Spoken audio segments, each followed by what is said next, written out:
Assalamualaikum warahmatullahi wabarakatuh. Perkenalkan, kami dari kelompok 2 yang beranggotakan saya sendiri, Sri Nudia Najla, rekan saya Muhammad Daniel, Muhammad Bayu Aji, dan Muhammad Iqbal. Materi yang akan kami sampaikan yaitu mengenai sistem pemerintahan pada masa Orde Lama, Orde Baru, dan era Reformasi. Materi yang pertama adalah sistem pemerintahan pada masa Orde Lama yang akan disampaikan oleh Muhammad Daniel. Sebelum masuk kepada pembahasan Orde Lama tersebut, sistem pemerintahan Orde Lama, sebaiknya kita memahami dulu apa itu dari pengertian sistem pemerintahan. Sistem pemerintahan sendiri mempunyai dua perbedaan suku kata, yaitu dari sistem dan pemerintahan. Sistem sendiri adalah suatu keseluruhan yang terdiri dari beberapa bagian yang mempunyai hubungan fungsional. Sedangkan pemerintahan sendiri adalah pemerintah atau lembaga-lembaga negara yang menjalankan segala tugas pemerintahan baik sebagai lembaga eksekutif, legislatif maupun yudikatif. Sehingga pengertian dari sistem pemerintahan sendiri adalah hubungan fungsional yang terdiri dari lembaga-lembaga eksekutif, legislatif dan yudikatif, yang mana dia menjalankan tugas-tugasnya sebagai roda kepemerintahan yang ada di Indonesia. Sistem pemerintahan Indonesia sendiri dibagi menjadi 3 tahap yang untuk Orde Lama. Yang pertama pada periode 17 Agustus 1945 sampai 27 Desember 1949. Yang kedua periode 27 Desember 1949 sampai 17 Agustus 1950. Dan yang terakhir adalah periode 17 Agustus 1950 sampai 5 Juli 1959. Baiklah, masuk kepada materi yang pertama, yaitu sistem pemerintahan Republik Indonesia pada periode Orde Lama dimulai dari periode 17 Agustus 1945 sampai 27 Desember 1949, yang mana di dalamnya ada poin penting. Yang pertama adalah konstitusi yang dipakai UUD 1945 yang ditetapkan dan disahkan oleh PPKI pada tanggal 18 Agustus 1945. Yang kedua, bentuk negara Indonesia adalah kesatuan. Yang ketiga, sistem pemerintahannya adalah presidensial, itu sementara, lalu bergeser menjadi parlementer. Kenapa sistem pemerintahannya pertama ada presidensial lalu ke parlementer? Yang mana kepala negara ini sekaligus menjabat sebagai kepala pemerintahan dan menteri-menteri bertanggung jawab kepada presiden untuk menjalankan tugas-tugasnya. Tapi ternyata sistem presidensial ini tidak bertahan lama. Menurut ketentuan pasal 4 Aturan Peralihan Undang-Undang 1945, sebelum MPR, DPR, dan Dewan Pertimbangan Agung terbentuk, Presiden menjalankan kekuasaannya dengan bantuan Komite Nasional. Berarti kedudukan Komite Nasional hanyalah sebagai pembantu Presiden atau kembali kepada Menteri tadi. Lalu yang terakhir ada sistem kepartaian. Masa itu ialah multipartai. Sistem multipartai ini berawal dari dikeluarkannya maklumat dan pekerja KNIP tanggal 3 November 1945 yang berisi anjuran agar pemerintah dan rakyat mendirikan partai-partai politik sebagai sarana pembantu perjuangan bangsa Indonesia. Lalu selanjutnya ada alat perlengkapan pada masa periode itu. Yang pertama ada presiden dan wakil presiden, kedua menteri-menteri, yang ketiga majelis permusyawaratan rakyat, yang keempat ada dewan perwakilan rakyat, dewan pertimbangan agung, mahkamah agung, dan badan pemeriksaan keuangan. Baiklah, masuk kepada periode selanjutnya, yaitu sistem pemerintahan pada periode 27 Desember 1949 sampai 17 Agustus 1950. Yang mana dalam periode ini diawali atau dibuka dengan adanya konferensi meja bundar, yang mana diputuskan atau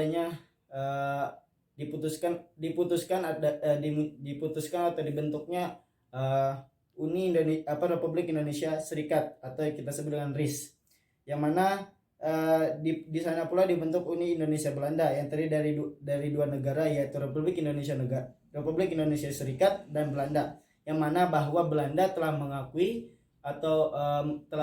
kedaulatan atau kemerdekaan dari Republik Indonesia sendiri. Yang mana Republik Indonesia Serikat ini dibentuk pada tanggal 27 Desember 1949. Lalu poin penting yang ada di dalam periode di sini, yang pertama adalah konstitusi yang berlaku pada masa itu adalah konstitusi RIS 1949. Lalu bentuk negara Republik Indonesia adalah federasi, terbagi dalam 7 buah negara bagian dan 9 satuan kenegaraan yang semuanya bersatu dalam ikatan federasi RIS. Yang lalu selanjutnya sistem pemerintahannya ada parlementer, yang mana ini berbeda dengan periode sebelumnya yang mana presidensial, meskipun presidensial itu hanya sementara yang mana berlanjut kepada parlementer. Tapi di periode ini sistem pemerintahannya adalah parlementer, ditandai dengan dibentuknya senat RIS atau Republik Indonesia Serikat yang beranggotakan wakil-wakil dari negara bagian. Sistem kabinetnya disebut dengan Kern Kabinet, yaitu Perdana Menteri, Menteri Luar Negeri, Menteri Dalam Negeri, Pertahanan, Keuangan, dan Menteri Ekonomi yang mempunyai kedudukan istimewa dalam menjalankan tugas-tugasnya.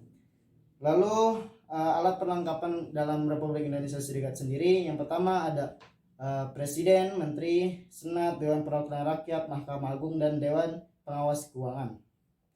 Lalu yang terakhir adalah sistem pemerintahan Republik Indonesia pada masa akhir Orde Lama, yaitu pada 17 Agustus 1950 sampai 5 Juli 1959, yang mana konstitusi RIS ternyata tidak berumur panjang. Hal ini disebabkan konstitusi tersebut tidak mengakar dari kehendak rakyat, yang mana ini kemauannya atau kehendaknya tidak berasal dari rakyat, tapi seluruhnya dari pemerintah. Sehingga keputusan politik dari rakyat Indonesia berakibat timbulnya tuntutan-tuntutan di mana-mana, yang mana dari negara kesatuan Republik Indonesia Serikat menjadi negara kesatuan, berubah. Satu persatu negara dari negara bagian seperti Papua, Aceh, dan lainnya itu ataupun Irian Jaya itu kembali kepada negara kesatuan, menjadi satu negara yang bersama atau negara kesatuan, yang mana menggabungkan diri kembali kepada Republik Indonesia. Negara bagian yang lain juga yang semakin sulit diperintah, ini jelas akan mengurangi kewibawaan negara serikat. Ini pun menjadi alasan utama yang mana dipindahkannya atau dibergesernya dari negara Republik Indonesia Serikat menjadi Kesatuan Republik Indonesia, yang mana tadi itu negara-negara bagian yang letaknya baik itu jauh dari pusat pemerintahan itu sulit untuk diperintah. Untuk mengatasi keadaan tersebut, akhirnya pemerintah Indonesia Serikat mengadakan musyawarah dengan pemerintah negara Republik Indonesia. Dalam musyawarah tersebut dicapai kesepakatan bahwa akan bersama-sama melaksanakan negara kesatuan sebagai jelmaan negara Republik Indonesia berdasarkan proklamasi 17 Agustus 1945 dan untuk diperlakukannya UUD sementara. Dan poin penting yang ada di dalamnya yaitu ada konstitusi yang berlaku adalah UUD 1950. Dikatakan sebagai UUDS karena memang undang-undang ini bersifat sementara. Pemerintah Indonesia pada masa itu membentuk suatu badan yang bernama Badan Konstituante, di mana tugasnya mereka adalah menyusun undang-undang. Lalu selanjutnya bentuk negara UUD 1950 adalah negara kesatuan. Berdasarkan pasal 1 ayat 1 UUD 1950 menyatakan bahwa RI yang merdeka dan berdaulat ialah negara hukum yang demokratis dan berbentuk kesatuan. Yang selanjutnya sistem pemerintahan menurut UUD 1950 ada parlementer. Dalam pasal 83 ayat 2 UUD 1950 dinyatakan bahwa menteri-menteri bertanggung jawab atas seluruh kebijakan pemerintahan baik bersama-sama untuk seluruhnya maupun masing-masing untuk bagian sendiri-sendiri kepada DPR. Selanjutnya sistem kepartaian masa itu adalah multipartai. Pemilu tahun 1955 untuk pertama kali dilaksanakan untuk memilih anggota konstituante. Dan terakhir alat perlengkapan negara pasal 44 UUD 1950. Alat perlengkapan negara menurut pasal 44 UUD 1950 adalah pertama Presiden, Wakil Presiden, Menteri-Menteri, DPR, Mahkamah Agung, dan Dewan Pengawas Keuangan. Lalu materi yang kedua adalah sistem pemerintahan pada masa Orde Baru yang akan disampaikan oleh Muhammad Iqbal. Bismillahirrahmanirrahim. Assalamualaikum warahmatullahi wabarakatuh. Baik, di sini saya akan menjelaskan tentang sistem pemerintahan pada masa Orde Baru. Apa sih Orde Baru itu? Orde Baru merupakan sebuah sistem pemerintahan yang terbentuk setelah berakhirnya sistem pemerintahan Orde Lama yang dipimpin oleh Presiden Soekarno. Orde Baru sendiri dipimpin oleh Presiden Soeharto setelah dikeluarkannya Supersmar atau Surat Perintah 11 Maret yang dikeluarkan oleh Presiden Soekarno pada saat itu. Dan Orde Baru merupakan sebuah sistem yang terbentuk atau yang dibentuk untuk mengoreksi sistem pemerintahan sebelumnya, yaitu pada masa Orde Lama. Orde Baru sendiri berlangsung dari tahun 1966 sampai tahun 1998. Sistem pemerintahan Orde Baru menggunakan sistem pemerintahan presidensial, yang mana mekanismenya presiden diangkat oleh MPR dan dikontrol atau diawasi oleh DPR. Pemilu pada masa Orde Baru berlangsung selama dalam periode 5 tahun sekali dengan menggunakan sistem proporsional. Sistem pemilu proporsional adalah sistem pemilu yang mendasarkan perhitungan suara pada perbandingan antara jumlah kursi yang dibutuhkan tercukupi dengan suara hasil pemilih.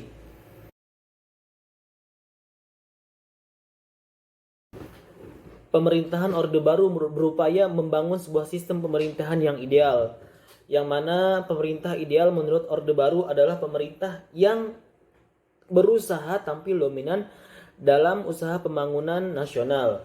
Namun pada kenyataannya dominasi yang dilakukan oleh Orde Baru dirasakan terlalu kuat oleh masyarakat sehingga disebut dengan monoloyalitas, yaitu yang berusaha dikembangkan terhadap pegawai negeri dan aparat birokrasi saja untuk senantiasa mendukung kebijakan yang diambil oleh pemerintah.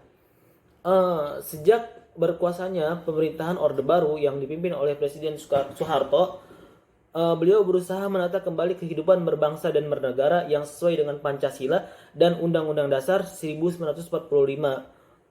Menurutnya, berdirinya Orde Baru tidak ada alasan lain kecuali untuk membangun kembali struktur kehidupan rakyat, bangsa dan negara. Semuanya harus kembali berlandaskan Pancasila dan Undang-Undang 1945.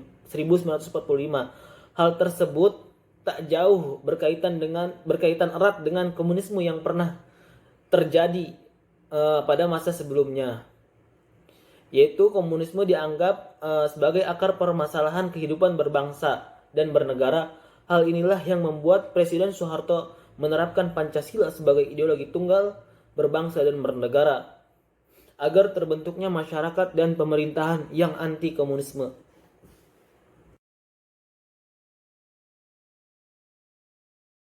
Selanjutnya, sistem kebijakan politik pada masa Orde Baru. Pemerintahan pada masa Orde Baru cenderung menerapkan kebijakan politik luar negeri Indonesia yang berbanding terbalik 180 derajat dari pendahulunya, yaitu dengan melakukan pendekatan yang lebih bersifat raw profile. Dalam hal tersebut, sistem pemerintahan dan politik melonggarkan kekuasaan pusat tidak ada dalam agenda Soeharto dan pemerintahan Orde Baru. Pada masa pemerintahan tersebut, prioritas utama yang lebih ditekankan kepada penegakan kekuatan pemerintahan pusat atas birokrasi dan militer yang terbagi dan dipolitisir. Pemerintahan juga melakukan langkah sentralisasi hubungan antara pusat dan daerah. Akibatnya dari sentralisasi tersebut, kekuatan kontrol politik pemerintah pusat atas daerah sangat dominan dan kuat.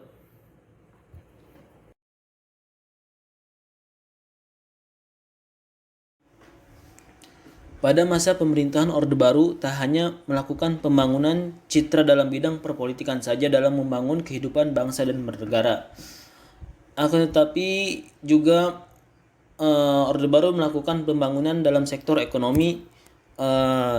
Kekuatan politik Orde Baru yang dipimpin oleh Presiden Soeharto menjadikan pembangunan ekonomi sebagai pusat perhatian utama. Hal tersebut dilakukan dengan tujuan dan harapan jika kehidupan ekonomi semakin baik, maka akan mempermudah langkah pemerintahan Orde Baru dalam memperoleh dan memperkokoh legitimasi kekuasaan yang baru saja dicengkram dan dapat merebut simpati dari hati rakyat.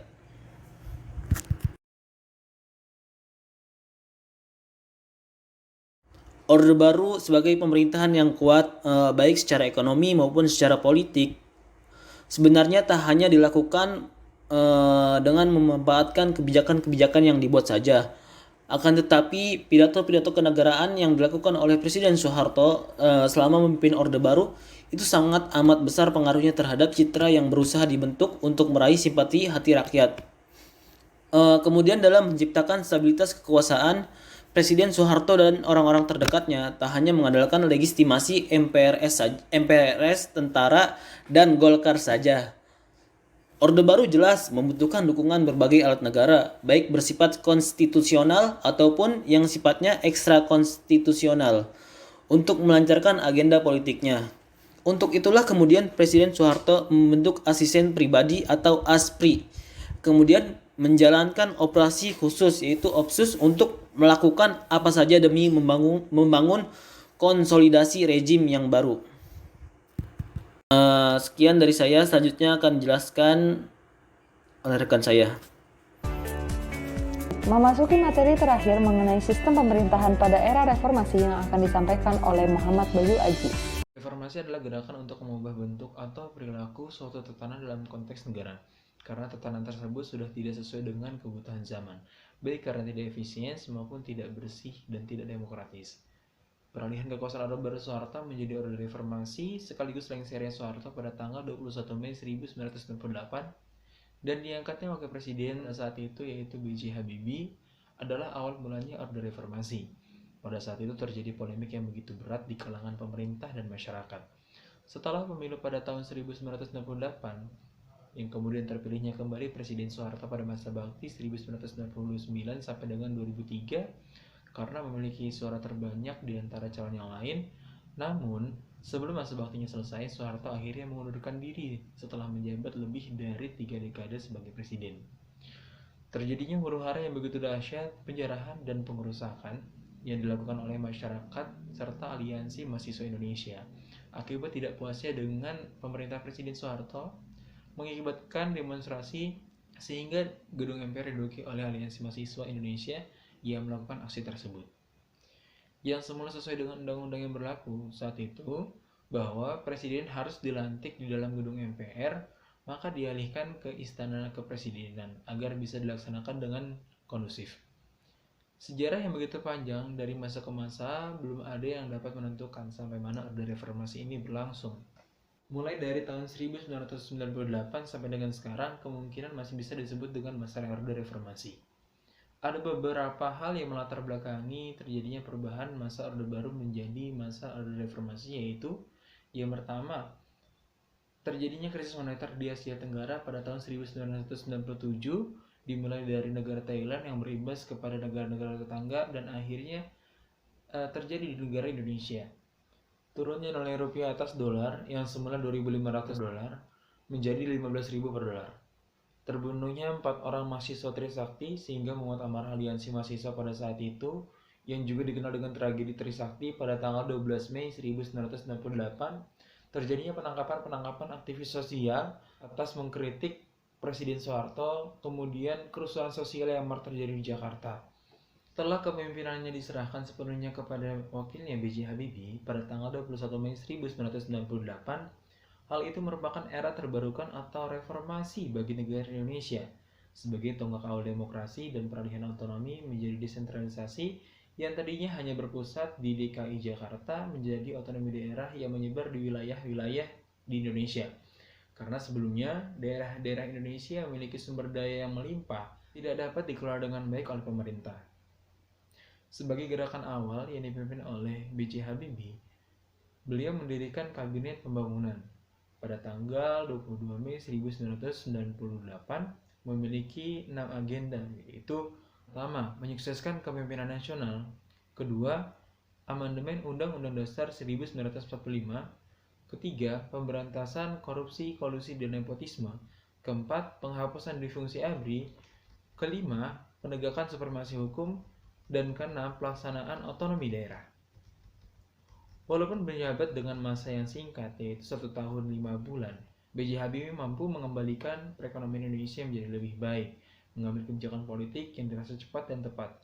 Di antara kebijakan politiknya itu yaitu pertama, menetapkan 3 undang-undang tentang partai politik, pemilu, susunan kedudukan MPR dan DPR.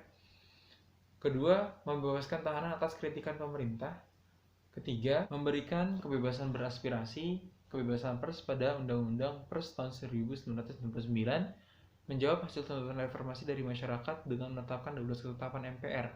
Ada 4 ketetapan yang mencerminkan jawaban dari tuntutan reformasi, yaitu Pertama, TAP MPR nomor 8 garis miring MPR garis miring 1998 tentang pencabutan TAP MPR nomor 4 garis miring MPR garis miring 1983 tentang referendum.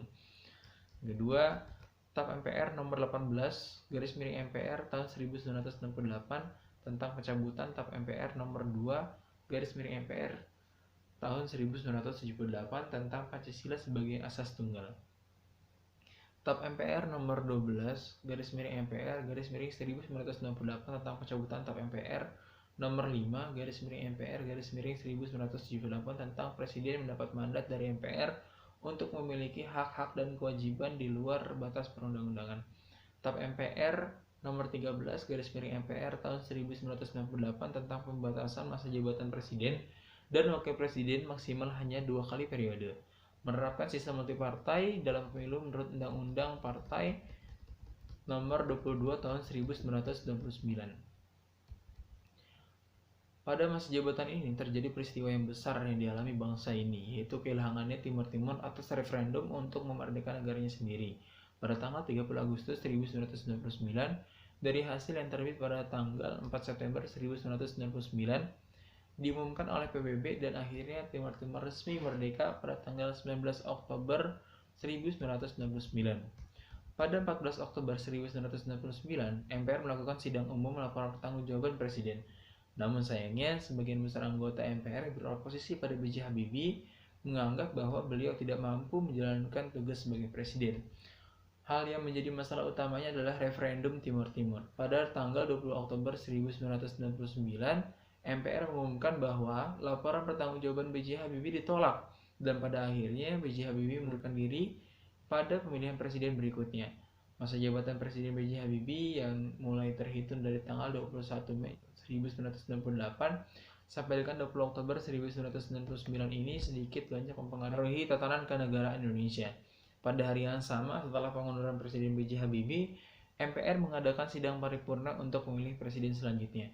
Dari hasil pemilu tersebut, terpilihlah Abdurrahman Wahid alias Gus Dur untuk menjadi presiden berikutnya, menggantikan B.J. Habibie. Sebelum diadakannya amandemen Undang-Undang Dasar 1945, sebagai konstitusi tertulis, Undang-Undang Dasar 1945 menyediakan satu pasal yang khusus mengatur tentang cara perubahan Undang-Undang Dasar, yaitu pada pasal 37, yang berbunyi, untuk mengubah Undang-Undang Dasar sekurang-kurangnya 2/3 dari jumlah anggota MPR harus hadir. Kemudian, putusan diambil dengan persetujuan yang sekurang-kurangnya 2/3 jumlah anggota yang hadir. Baik, semua materi telah kami sampaikan dan kami paparkan. Apabila teman-teman mempunyai pertanyaan, silahkan tulis di kolom komentar. Dari kami cukup sekian. Wassalamualaikum warahmatullahi wabarakatuh.